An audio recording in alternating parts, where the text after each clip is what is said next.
বিসমিল্লাহির রহমানির রহিম।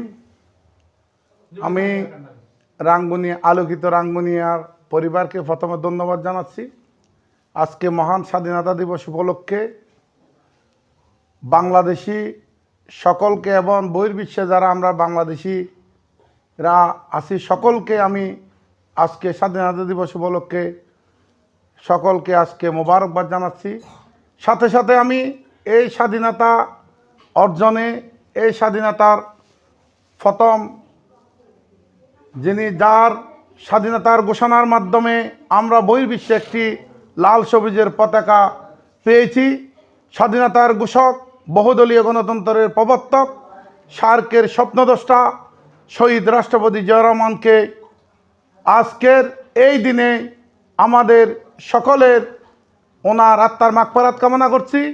সাথে সাথে ৩০ লক্ষ শহীদের বিনিময় যে স্বাধীনতা আমরা পেয়েছি, এই শহীদদের আত্মার মাগফিরাত কামনা করছি এবং স্বাধীনতার এই আজকের স্বাধীনতার 16 ডিসেম্বর উপলক্ষে সকলকে দেশবাসীকে বিজয় দিবসের শুভেচ্ছা জানিয়ে আমি আমার বক্তব্য শেষ করছি।